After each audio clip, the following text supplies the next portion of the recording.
Microphone check, 1, 2, what is this? It's the 5'7" assassin in the podcast business. I am your host, Rohan Patra, the rap music plug at your service. Here we are again at the end of a rainbow. So the new year's here, 2025 just concluded, and people like myself who post things online for people to listen to are talking about what they learned this year. And truthfully, I don't feel like I learned a whole lot this year. I feel like I descended in some old habits that weren't the best and overall felt a lot more aimless than I have versus these past few years where I thought I was kind of figuring this whole life thing out. So while there's more work to be done in my personal life, I did learn a few things about music, about hip hop, and this podcast in particular that have me really excited. Around this time last year, the RMPP was continuing to grow, but at a lesser pace than the seemingly endless strong growth trajectory it had been on the few years prior. And I was more than okay with this, and it also made sense. You know, the smaller you are, it's easier to kind of grow at a higher rate year over year when the baseline is smaller, right? But, you know, I was still grateful. The past hadn't been a fluke. I established myself and had some modest growth still. So, you know, it was all good. But then here we are in 2025. And once again, the big year over year growth came back. And I'm just honestly really surprised and pleasantly surprised. I know this niche of experimentally tinged rap is a small one, so the numbers will never reflect truly the impact. But with that said, 2025 taught me that this little niche may not be so little, and that there's more that can be done with this platform than I could have ever imagined. In 2025, there are many achievements that I'm so thankful for. I helped organize and host a show in Toronto for Prem Rock, plus a bunch of dope local talent, and then led the planning and hosting for another show in Toronto for Wave Generators, Nah Really, Jesse the Tree, Bridge of Sand, Ghost Boy RJ. It was such a dope time. We reached episode 200 and got to celebrate it with an electric conversation with the endlessly entertaining and talented Silk Money. And then we continued to grow the RMPP Patron community, cultivating genuine friendships and amazing music conversation along the way. And now in 2026, my goal is to just keep hitting that accelerator and do even bigger and better things.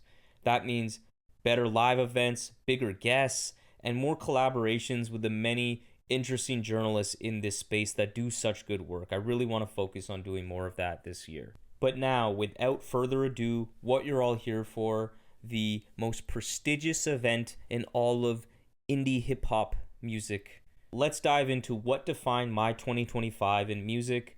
Welcome to the 6th annual RMPPs. The Rap Music Plug podcast presented by QLC TV is the remedy to the I don't have anything good to listen to problem. Through in-depth artist interviews, album reviews, and general rap commentary on the best that the underground rap scene has to offer, this is your one-stop shop to knowing what to add to your queue, play next, or pop into your record player.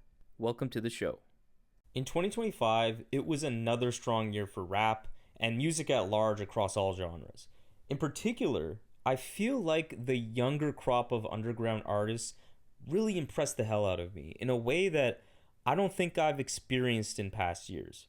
Artists like Sunmundi, Sasko, A Ghetto Philosopher, PTY, Hester Valentine, Black Chai, Millennium, Outside House, to name a few, made a significant dent not only in my rotation generally, but in that upper echelon of 2025 rap to my ear. It's an uplifting sign for the future that the greenest, youngest voices in hip-hop are pushing the boundaries of creativity to such a ridiculous degree, changing formulas and just stretching the way that we even consider hip-hop music as an art form. It's just so inspiring. And then outside of the world of rap, I found myself re-engaging more with other genres like ambient, electronic, folk, and rock artists more than I have in quite a while. So as you'll see in my list, while rap is clearly still far and away the focal point, my ears gravitated to some gold from some other genres too. So just as it has been in past award show episodes, I'll start off with some individual awards before giving you my top albums of the year and get into depth about why some of my absolute favorite albums of the year resonated with me so strongly.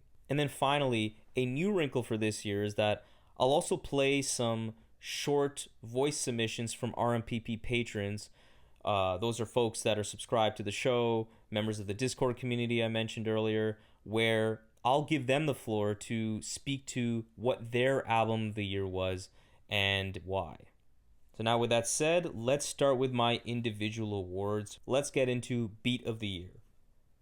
My first nomination is California Sober, produced by Blockhead, off of Premrock's new album, Did You Enjoy Your Time Here? Next we have Maquiladoris, produced by Saint Abdullah and Eomac. I hope I'm pronouncing that right. And also I hope I'm pronouncing the title of this song right. My apologies if I'm not. And that is off of the new Billy Woods album.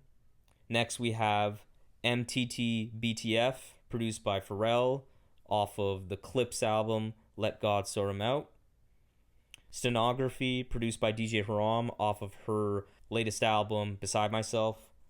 We have Destroy Bill Destroy, produced by Millennium, off of Shamar's Emergency record. And then finally, Lone Stature, produced by PTY, off of their collab album with a Ghetto Philosopher, Dial Hurt for Help. So the winner for Beat of the Year is California Sober, produced by Blockhead. Blockhead's ear for melody is something we dove into when he was on the show a few years back, and you can hear that in this instrumental.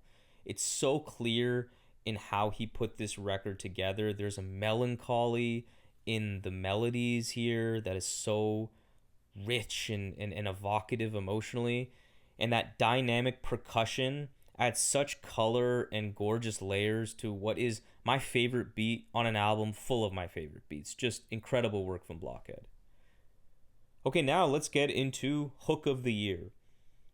First we have Slow Dance in a Gay Bar by Benjamin Booker, Max Potential by Nourished by Time. We have DJ Haram's Fishnets featuring Baby Mother, Sha Ray, and August Fanon. Lost Youth by Fielded. And then finally, Unlimited Skull Voices by Open Mike Eagle. So the winner for Hook of the Year is Nourished by Time, Max Potential. This song plays with tension in such a way that perfectly encapsulates how special a songwriter Marcus of Nourished by Time is. This record has such a dazzling, larger-than-life instrumental and lyrics that are irresistibly heartwarming and infectious in that chorus. Like, it's really one of those that you can just belt out and scream at the top of your lungs singing along to it. Trust me, I did it when I saw him live this year. But what really put this one over the top for me was how godly the buildup was from verse to chorus. And then the cherry on top of the cherry on top was after the midway point of the song, where there's a bit of an instrumental break, there's a pump fake where you expect that the chorus is about to hit when the instrumental goes back to what we recognize as being the instrumental during the chorus, and it just doesn't come in for like a full bar loop where it's just silent except for the instrumental, no words. And then Marcus comes in and delivers that hook that you're like at this point just like dying to hear. It's insane. It's literally like edging the listener. It's incredible. Max Potential is just a modern classic of a song. Just unbelievable work. Okay, now next, let's get into live performance of the year. And obviously, this is live performances that I saw personally. I think that goes without saying. But first, we have Human Error Club in Toronto. Next, Fatboy Sharif, GDP, and the Strangers Crew in Brooklyn.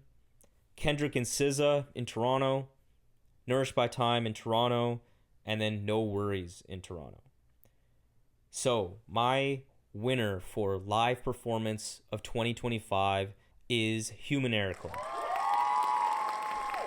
As the opener for Billy Woods, this was my first time seeing this trio perform live. But having had them on the show prior to this for an interview, I was aware of their uniquely improvisational creative process and did hear secondhand how incredible this whole experience manifests in a live performance. I remember specifically Elucid responded to one of my stories when I was talking about Human Error Club and was like, yo, wait till you listen to these guys live, and holy fucking shit.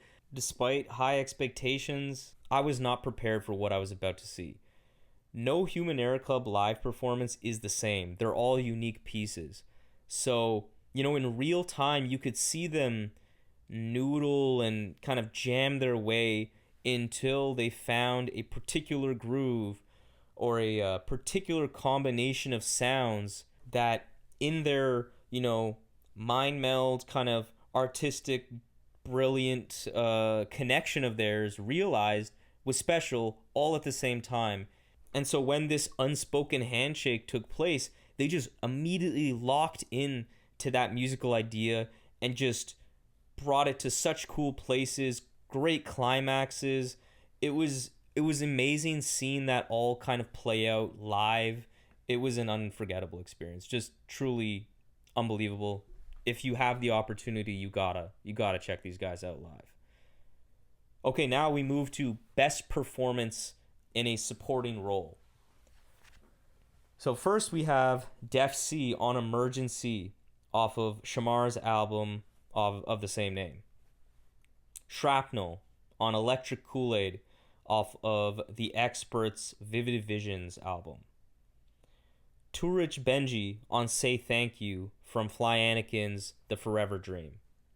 And then finally Billy Woods on Receipts off of Premrock's Did You Enjoy Your Time Here? So, my winner for best performance in a supporting role goes to Def C on Emergency.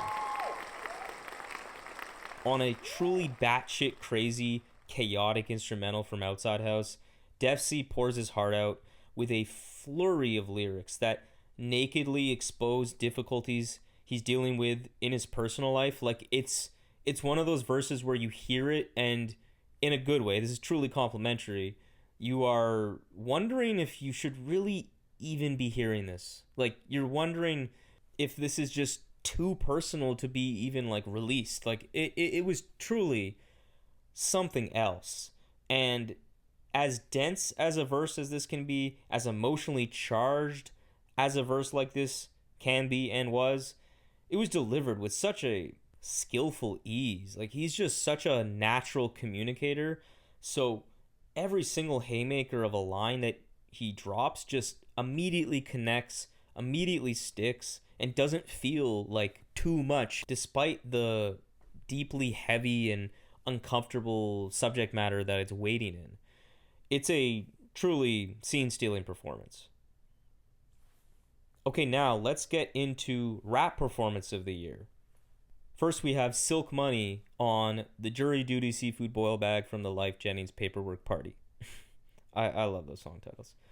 Then we have Billy Woods on Receipts. Next is Evidence on Dutch Angle. And then finally, Earl Sweatshirt on Exhaust. So the winner for rap performance of the year goes to Billy Woods on Receipts. The earnestness and vulnerability on this song is unbelievable. And coming after such a ridiculously eloquent and beautifully poetic performance from Premrock earlier on the track, Billy Woods absolutely meets the moment and delivers with line after line that are just downright jaw-dropping. Like, all I kept was my memories, but my eyes is brand new. Or the repeated lines to conclude the track, where I just feel like it was such a classically great example of repetition, where Woods repeats these lines where you palpably hear the sincerity and emotion behind each and every word. Receipts is a one-of-one song. That was a one-of-one performance from Woods that gives me goosebumps every single time, just thinking about it even. It's incredible. Okay, now we move to Song of the Year. So, Song of the Year nominees are A Doll Full of Pins by Billy Woods featuring Yolanda Watson. Next, we have Nourished by Time with Tossed Away. Premrock featuring Billy Woods once again with Receipts. And then finally, Benjamin Booker, Slow Dance in a Gay Bar.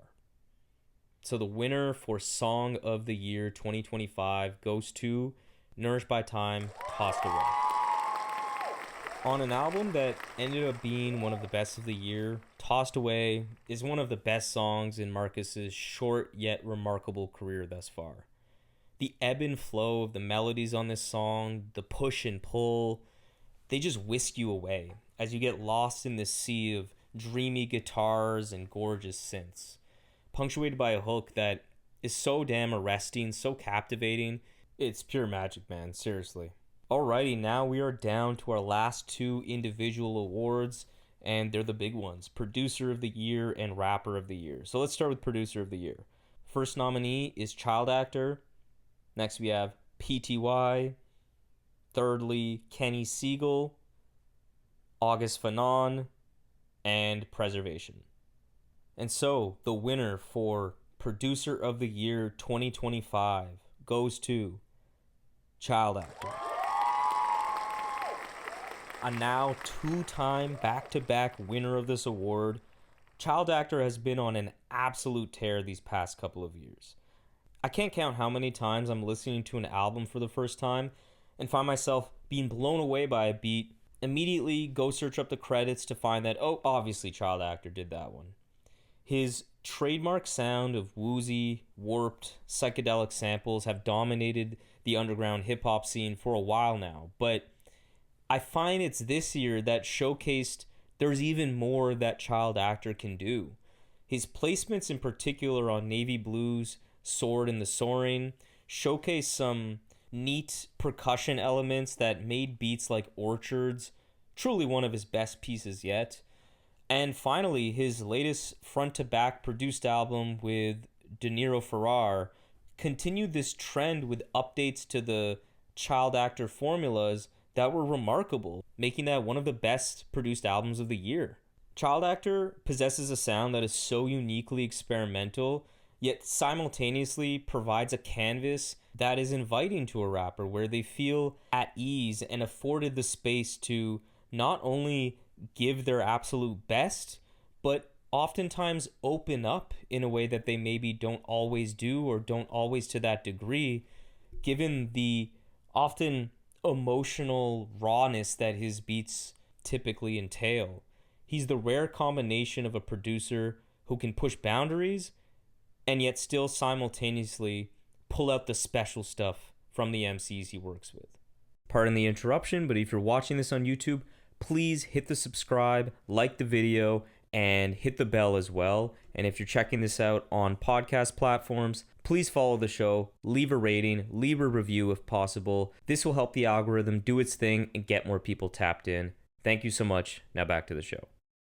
All right, we're now here at our final individual award, Rapper of the Year, before we move into our top albums of the year, and I list off my top 25.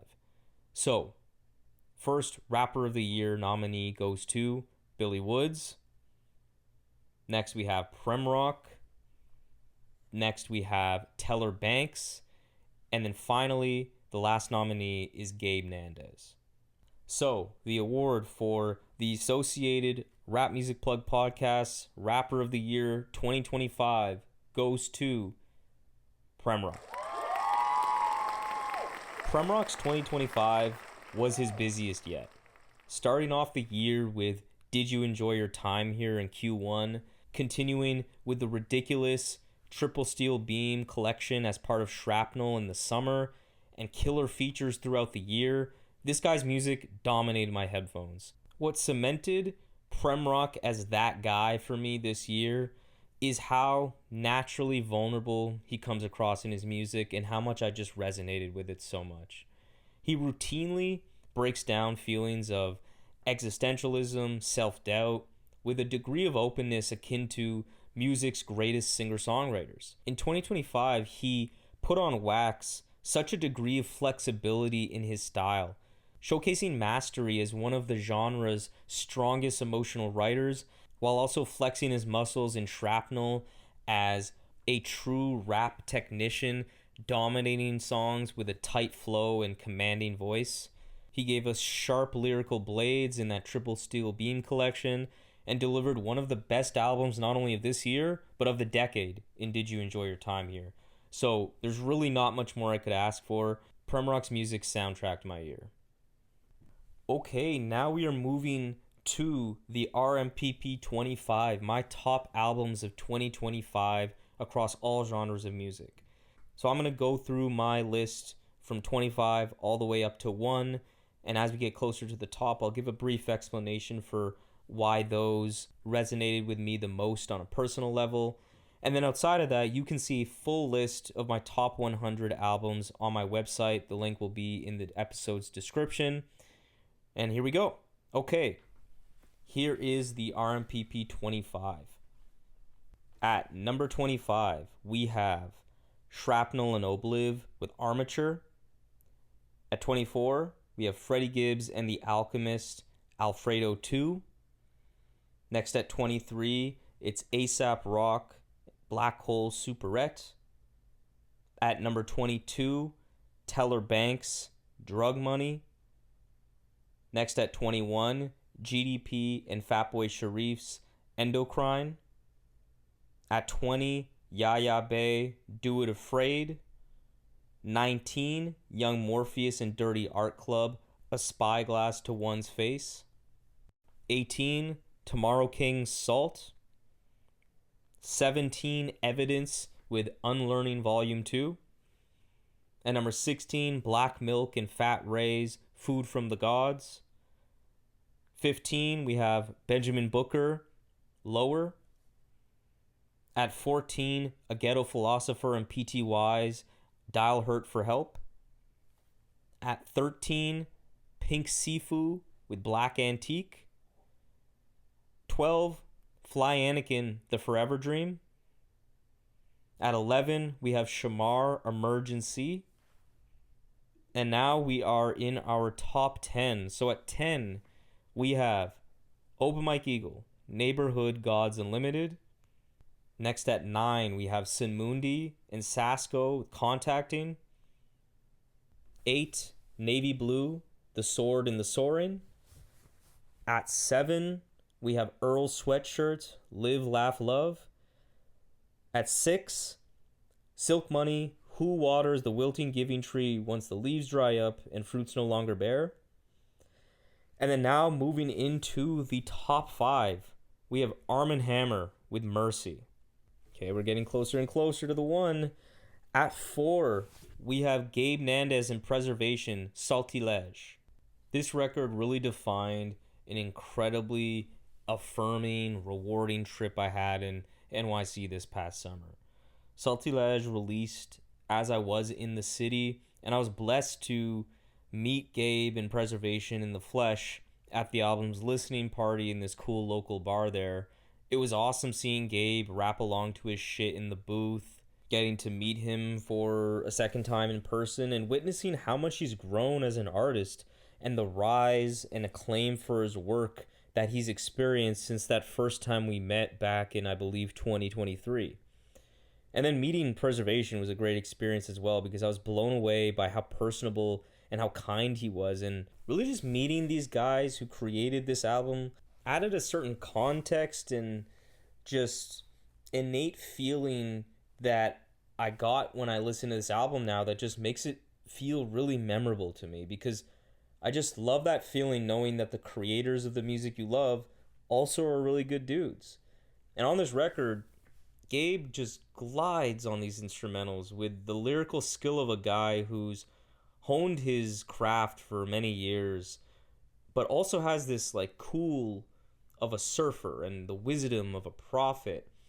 As Gabe elaborated on in our interview from this past year, Gabe is really into mythology, and his lyrics read as such. They feel like these grand mythological quotes these affirmations, these words to live by. There's a weight behind his words that I find so special. This elegance from the lyrics is further amplified by the god tier production from Preservation that makes the album feel vintage yet modern at the same time. Preservation laced this album with some incredibly rich sonic tapestries, remarkable textures, tight song transitions, just a tour de force of everything it means to be a great producer. Salty Ledge is just stupidly good. It's a stupidly enjoyable listening experience. I'm so proud of what they created. All right, now at 3, we have Nourished by Time, The Passionate Ones.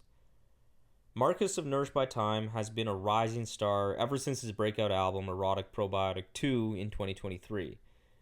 It was apparent at that point that the Baltimore native sound was special. His take on bedroom pop featuring R&B, soul, and hip-hop influences, beautiful lo-fi textures, and impeccable songwriting was immediately hitting me and hitting others like crack.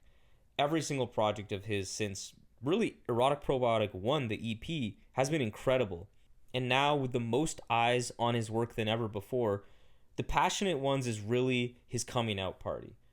All of the elements we've come to love from Marcus's music are present, but now they're updated with some improvements in the recording quality, and I feel some leaps in the production quality and the kind of sound play as well.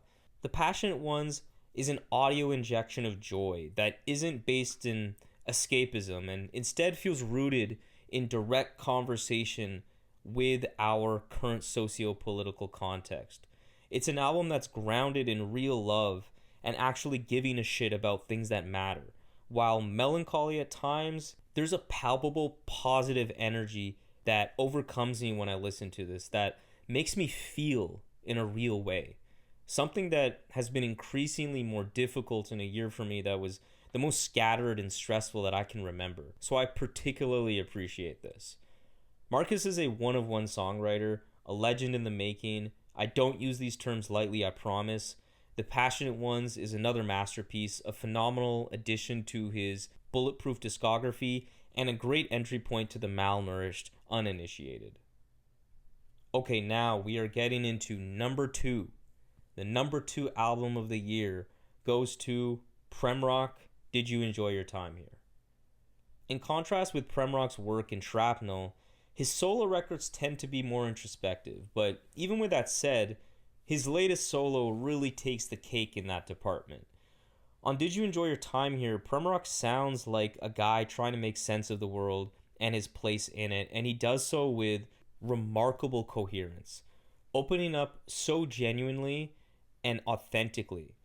As a listener with a heart who does in fact live in a society, I just can't imagine not connecting with this album in some way, shape, or form. It is just such a human album. And even if you're not really in the mood to do some soul searching, the accompanying sonics are spectacular, boasting sounds from the best producers within the backwoods cinematic universe. The record's impeccably crafted with rich instrumentals that are often psychedelic, moody, colorful. This record kept me company during a transition to a new job and a sort of tumultuous 2025 that saw me revert to old habits and thought patterns of my childhood. And time again, Did You Enjoy Your Time Here was a grounding force to help me calm down a bit, take a breath, and move forward a little more positively. What made this album feel even more special to me is that I was able to help kick off Premrock's tour of this record in Toronto, which also happened to be my first ever DJ performance. So it was a special night, and seeing Premrock effortlessly wrap the records of this album, it was just a sight to behold. Did You Enjoy Your Time Here is not only a career-defining achievement for Premrock, but it's a decade-defining album that will surely stand the test of time. All right, now we are at our number 1 album of the year, which is Billy Woods' latest solo album that dropped in May. Now, I'll just say right off the bat, I don't know if I can or can't say that word if I'm just referencing it as a non-black person, but honestly, I don't really give a fuck. I just don't want to say it. I'm not looking to earn any woke brownie points. It just sounds kind of nasty coming out of my mouth. So, moving on. My first listen of Woods' latest opus was on a long walk home in Costa Rica this past April. It was dark, on a dimly lit, secluded country road in the evening, where I just finished doing yoga, mind you, for the first time ever in this beautiful outdoor studio in the Costa Rican heat. My body and mind were equal parts tired as fuck, but also immensely relaxed. It's a feeling I'll never forget. I was so calm, completely aware and in tune with my surroundings. And it was at this moment when I pressed play on this album and had my first taste of the surrealist horror Woods and his all-star cast of producers cultivated. My mind was like a blank slate, calm and unobstructed from the yoga, and I found myself just completely lost in the album's immersive lyricism and imaginative production. It was in this space that Woods' impeccable storytelling and slices of powerful lyricism started to burrow in my mind and have not ceased since. Aided by the shorter lengths of songs, the records play out like a series of focused vignettes, self-contained worlds ripe with rich detail. This album was stitched together perfectly, capturing your imagination like any good horror flick does. At times, it's sensory overload as Woods skillfully navigates through these creepy and chaotic soundscapes with charming dark humor, impeccable flows, and a precise pen. But then at other times, what puts this album over the top is, while this is not nearly as autobiographical or directly personal necessarily on the face as, a Maps was, for example, the poignant commentary and striking introspection that we get on this album is what makes an otherwise otherworldly experience feel remarkably human. Songs like Maquiladores, A Doll Full of Pins, and Dislocated are some of his greatest work in this vein to date. Woods' latest offering is a jaw-dropping world of haunted dolls, chock full with everything I could ever want from him. It's maybe his greatest tightrope act yet, curating an experience with so many different moods, different tones, striking so many different chords. It's a magnificent feat, maybe his best work yet, and another classic Billy Woods album. Now, before we go, I wanted to give a taste of what the number one online rap community in all of the world, as voted by Men's Health, had to say as far as album of the year goes for 2025. They power this show, and they are really smart and have really good music opinions. The RMPP's Patron subscribers, who also get exclusive content, early access to episodes, and most notably have entry into the illustrious RMPP Discord, had some thoughts on album of the year. Here we go. Yo, peace, love, bless. It's Stilo, aka OG Homunculus. My album of the year this year is Everything Burns by Nakama. To me, that record is everything that I love about rap music. Songwriting, bars, production, sonics, everything. Which is already brilliant, but then you get into the primitive calculus stuff and what Knock did in terms of world building and how he fleshed those ideas out. To me, that is a masterclass in writing and everything. Everything Burns by Nakama. Thank you, Rohan. Happy New Year. Peace, love, bless. Yeah. What is up, everyone? My name would be OG Nick Marsh. This is the Rap Music Plug podcast, and today I'm going to be talking about my album of the year for 2025, which is Navy Blues, The Sword and the Soaring. To be quite honest with you, this is one of the most beautiful albums I've ever heard in my life. The lush production from artists like Jason Wool and Child Actor is absolutely gorgeous, and Navy Blues lyricism about spirituality, gratitude, love, etc. fits over it perfectly. This is the album I've always wanted from Navy Blue, which is why it's not only my album of the year, but my favorite album of the 2020s as a whole so far. Peace and love to Rohan and everyone listening. Peace. What up, Ro? What up, RMPP? This is Rhino. My favorite album of the year is Infinity Knives and Brian Ennals, A City Drowned in God's Black Tears. Who else is rapping like Ennals, and who else is producing like Knives? Knives is a maestro. I mean, hip hop really can be anything, and he proves it on this record. There's old school electronica, there's industrial, there's funk, there's symphonies. It's whatever it wants to be. And Ennals remains the most fed up, the most unapologetic, and the funniest lyricist doing it right now. Nothing is off limits. He's as scathing and as witty as ever. Nothing else sounds like this album. It's raw, but it's polished. It's pessimistic, but hopeful. And it's my favorite album of the year. Peace. Kia ora, this is Helena. My pick for album of the year is Getting Killed by Geese. I think in a lot of ways this is sort of the album of the year. Like, it's the record which most of the music critical discourse has been centered around, in a similar way to like Anthem Up There in 2022. And I'm of the opinion that this is probably the best rock record released in like the last 15 years. It's genuinely phenomenal. I don't think they miss on a single track. It's crazy how many influences they're able to incorporate while still feeling fresh and new and of themselves. And I will definitely be listening to whatever Geese do next. So yeah, Happy New Year. See, I wasn't fucking bullshitting. Those were some good ass musical opinions right there. Thank you to all for contributing, and just generally, man, love you guys there in the Discord. All right, let's close the chapter of 2025 and look forward to 2026. I'm really filled with gratitude that you, the listener, have given me another bite at the apple, another year to have the privilege to participate in this art form I love and hold so dearly in my heart. There were several times this year where my stress levels got honestly dangerously high. Sleep was a luxury I could not afford, and yet at no point did I ever feel that shortchanging or half-assing anything I put out under the RMPP banner was acceptable or an option. I hope you all know how much I respect your time, and I strive to put you on to the most inspiring, creative music possible, and to spotlight the artists that matter most and deserve the shine. That's the mission, to be the remedy to the I don't have anything good to listen to problem. Yeah, I think that's the tagline. I hope it is. I mean, it's my tagline. But regardless, that will not change in 2026. Thank you to all the artists for coming on this show, showing love, and thank you to you, the listener, for powering all of this and making the world a better place by listening to this podcast. It means so much to me. Thank you. Hope you have a great year.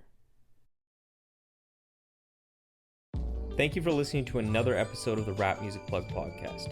If you enjoyed this episode and want to not only support the show, but join the fastest growing community of like-minded indie rap fans, go to patreon.com, search for the Rap Music Plug podcast, and become a patron. You will gain access to an exclusive patron-only Discord that me and 70 plus people engage with on the regular, as well as other patron-only benefits such as exclusive access to the iconic RMPP listening parties, album recommendations, and much more.